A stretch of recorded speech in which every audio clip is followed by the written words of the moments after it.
Hi,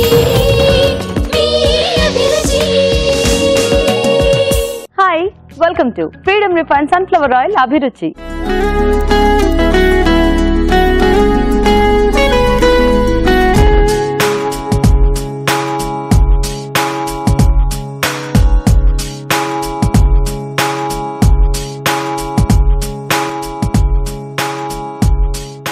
okay మరి ఈ రోజు మధుర మమకారం సెగ్మెంట్ లో టేస్టీ వెరైటీస్ అడగడానికి పిల్లలు రెడీగా ఉన్నారు అండ్ వాళ్ళ మదర్స్ కూడా రెడీగా ఉన్నారు వాళ్ళు ఏం అడిగినా చేసి పెట్టడానికి.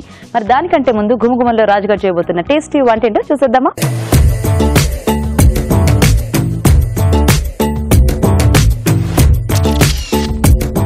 హాయ్ రాజు గారు. హలో అండి. ఈ రోజు ఏం వెరైటీ చేస్తున్నారు గుమగుమల్లో? కొబ్బరి మువ్వ వంకాయ కూర చేస్తున్నాండి. కొబ్బరి మువ్వ వంకాయ కూర. అవునండి. సో ఇలా కొంచెం masala type stuff. Masala type లో వస్తుంది. స్టఫ్ ఏం చేయట్లేదు, బట్ అంటే కొంచెం మువ్వ వంకాయలా కట్ చేసుకుంటాం, అంటే గుత్తుల్లా కట్ చేసుకొని వేసుకుంటాం. సో లోపల వరకు మసాలా వెళ్తుంది.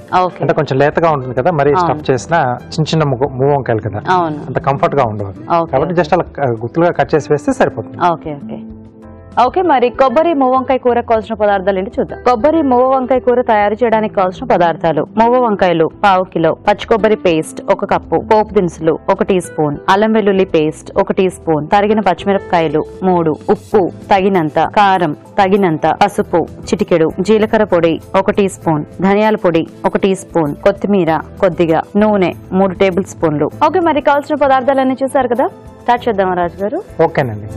సో ముందుగా ఏంటంటే మనం ఈ మువ్వ వంకాయలను ఇలా గుత్తులుగా కట్ చేసేసి ఉప్పు నీటిలో వేసేసి పెట్టేసుకోవాలండి. చిన్న చిన్న సైజ్ చూసి సెలెక్ట్ చేసి తెచ్చేసుకోవాలి. సో లేతగా ఉంటాయి కాబట్టి కొంచెం ఫాస్ట్ గా కూడా అయిపోతుంది మనకి డిష్.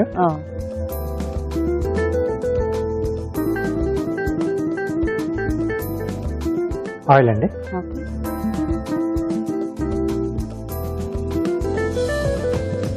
పోపు దినుసులు,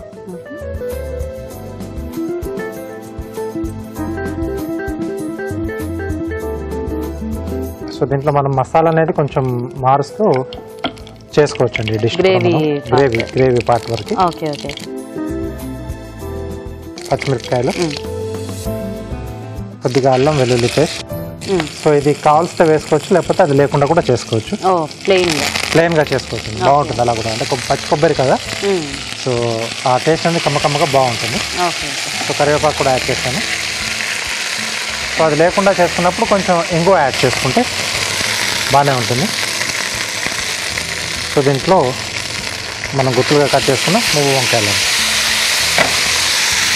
సో మూత పెట్టేసేద్దాం. సో అన్ని ఈక్వల్ సైజ్ లో, సేమ్ సైజ్ లో ఉంటే మనకి బాగుంటుంది కదా, ఈవెన్ గా ఉడుకుతాయి.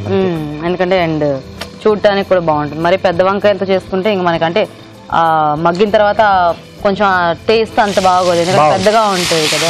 సో ఇవేంటంటే కొంచెం లేట్ అయ్యి కాబట్టి బాగుంటాయి, మనకి సాఫ్ట్ అయిపోతాయి. సో ఇవి కొంచెం మనకు మగ్గాలండి. ఓకే రాజు గారు, సో అయితే మేము చిట్కా చూసేస్తాము. ఓకేనండి. ఓకే ఇప్పుడు మనం ఒక చిట్కా చూద్దాం. ఇప్పుడు మీకోసం మొదటి చిట్కా. ఎండాకాలం కాస్తలా బయట తిరిగి రాగానే వడదెబ్బ తగిలినట్లుగా అయిపోతూ ఉంటుంది. పొరపాటున ఎవరికైనా వడదెబ్బ తగిలిందనుకోండి, వెంటనే వాళ్ళని ఏసీలోకి, అంటే చల్లటి ప్రదేశంలోకి కానీ అలా తీసుకెళ్ళకూడదు. చల్లటి వస్తువులు తాగించకూడదు, తినిపించకూడదు. కాసేపు నార్మల్ టెంపరేచర్లో ఉంచి కీరాదోస ముక్కలు కానీ, మజ్జిగ కానీ, కొబ్బరి నీళ్ళు కానీ ఇలాంటివి ఇచ్చినట్లయితే ఉపశమనంగా ఉంటుంది. ఓకే అండి, చిట్కా చూసేస్తారు కదా, మరి వంకాయలు మగ్గేమో చూద్దామా రాజు గారు? ఓకేనండి.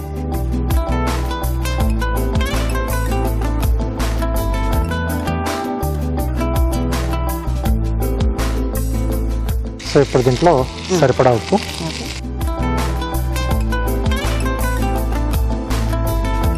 కారం,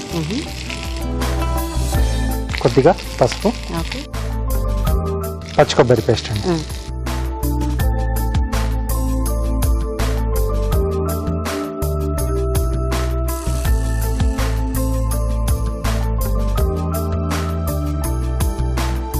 సో పచ్చి కొబ్బరి పేస్ట్ అయినా రాజు గారు, లేకపోతే ఎండు కొబ్బరి కూడా ఏమన్నా మనం అలా చేసుకోవచ్చు? ఎండు కొబ్బరి కూడా చేసుకోవచ్చు అండి. సో దీంతో కొంచెం కమ్మగా వస్తుంది. సో మసాలా ఘాటు అనేది కూడా కొంచెం తక్కువగా ఉంటుంది దీంట్లో. చాలా మంది ఏంటంటే ఎండు కొబ్బరి కొంచెం ముక్కలు వేయించేసుకుని పొడిలా చేసి కూడా కొన్ని కర్రీస్ లో యాడ్ చేసుకుంటుంటారు. సో గ్రేవీలా వస్తుంది, మంచి టేస్ట్ కూడా వస్తుంది వాటిలో. సో అలా కూడా కావాల్సి చేసేసుకోవచ్చు. సో ఇది కొంచెం దగ్గరికి వస్తున్నప్పుడు కొద్దిగా వాటర్ యాడ్ చేసుకున్నాము.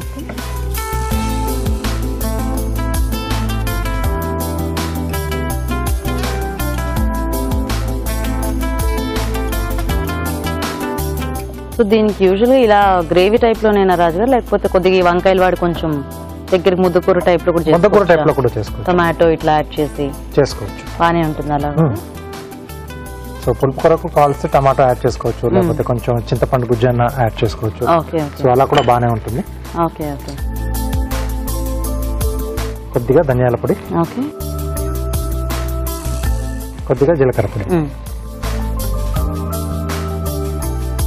సో పులుపు కూడా కావాలి అనుకుంటే ఆ రెండిట్లో ఏదన్నా ఒకటి యాడ్ చేసుకోవచ్చు. Okay okay okay. So almost అయిపోవచ్చింది. కొద్దిగా కొత్తిమీర. సో ఫైనల్గా ఒకసారి బాగా కలిపేసుకొని డిష్ అవుట్ చేసేసుకుంటాం.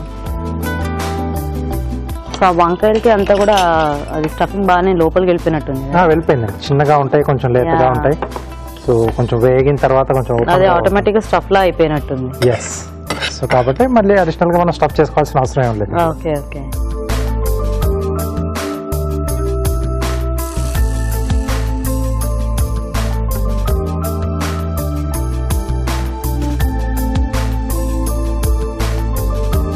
సో ఫైనల్ గా కొద్దిగా కొత్తిమీర. ఓకే. సో కొబ్బరి మూవ వంకాయ కూర రెడీ. ఓకే అండి, మరి కొబ్బరి మూవ వంకాయ కూర రెడీ అయిపోయింది. టేస్ట్ చూసే ముందు తయారీ విధానం ఇంకోసారి చూద్దాం. కొబ్బరి మూవ వంకాయ కూర తయారు చేసే విధానం. ముందుగా మూవ వంకాయలను గుత్తులుగా కట్ చేసుకోవాలి. ఒక పాన్ లో నూనె వేసి పోపు దినుసులు, తరిగిన పచ్చిమిరపకాయలు, అల్లం వెల్లుల్లి పేస్ట్ వేసి వేయించాలి. దీనిలో మూవ వంకాయలు వేసి వేగనివ్వాలి. తర్వాత ఉప్పు, కారం, పసుపు, పచ్చి కొబ్బరి పేస్ట్ వేసి ఉడకనివ్వాలి. ఆ తర్వాత ధనియాల పొడి, జీలకర్ర పొడి వేసి బాగా కలుపుకోవాలి. ఆపై కొత్తిమీరతో గార్నిష్ చేసి సర్వ్ చేసుకుంటే కొబ్బరి మూవ వంకాయ కూర రెడీ.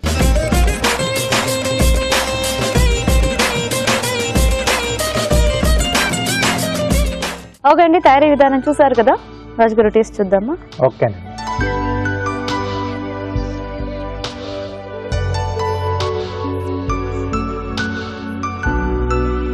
బాగుంది.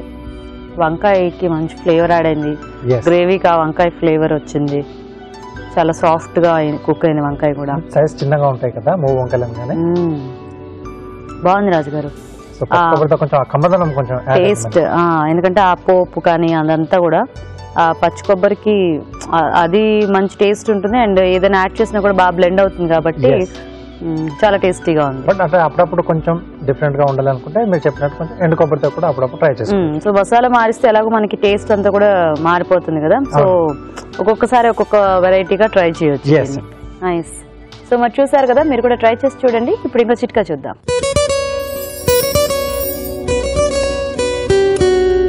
ఈ రోజుల్లో మనం నెయిల్ పాలిష్లు ఎక్కువగా వాడుతూ ఉన్నాం. అంటే మ్యాచింగ్ కావాలనుకోండి, శారీకి మ్యాచింగ్ కావాలన్నా, డ్రెస్కి మ్యాచింగ్ కావాలన్నా, ఎలాంటి కలర్స్ అయినా మార్కెట్లో మనకు దొరుకుతున్నాయి. కాబట్టి మ్యాచింగ్ వేసేసుకోవడం, వెంటనే రిమూవర్తో రిమూవ్ చేసుకుని నెక్స్ట్ వేరే దానికి మ్యాచింగ్ వేసుకోవడం, ఇలా కలర్స్ మారుస్తూనే ఉంటాం. ఇలా ఎక్కువగా నెయిల్ పాలిష్ వేసుకుని రిమూవ్ చేయడం వల్ల నెయిల్స్ రఫ్ అయిపోతూ ఉంటాయి. ఇలా రఫ్ కాకుండా ఉండాలి అంటే నెయిల్ పాలిష్ రిమూవ్ చేసిన తర్వాత కొద్దిగా కాటన్కి మాయిశ్చరైజర్ తీసుకుని నెయిల్స్ మీద మృదువుగా మర్దన చేసుకుంటూ ఉన్నట్లయితే నెయిల్ పాలిష్ వేసుకుని రిమూవ్ చేసినా కూడా నెయిల్స్ రఫ్ అవ్వకుండా స్మూత్గా ఉంటాయి.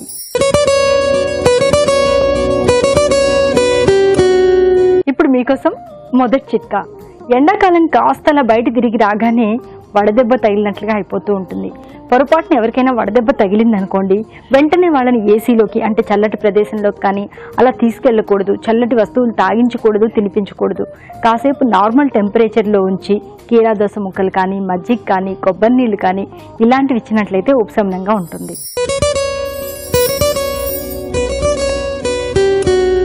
చాలా మందికి పాదాల దగ్గర స్కిన్ అంతా డ్రై అయిపోయి పాదాల్లో పగుళ్ళు ఎక్కువగా వస్తూ ఉంటాయి. మరి ఈ పగుళ్ళు తగ్గించుకోవాలి అంటే ఈ చిట్కా ఫాలో అవ్వండి. ఓట్ మీల్ పౌడర్, బియ్యం పిండి, అందులో కొద్దిగా మాయిశ్చరైజర్ అన్నీ బాగా కలుపుకొని మిక్స్ చేసుకుని ప్యాక్ లాగా తయారు చేసుకుని పాదాలకు బాగా ప్యాక్ వేసుకుని ఒక హాఫ్ అన్ అవర్ పాటు అలాగే ఆరనిచ్చి దాని తర్వాత క్లీన్ చేసుకుంటూ ఉండాలి. ఇలా వారానికి 2 సార్లు కనుక చేస్తూ ఉన్నట్లయితే పాదాలు రఫ్నెస్ తగ్గిపోతాయి, అలాగే పగుళ్ళు కూడా తగ్గుతాయి.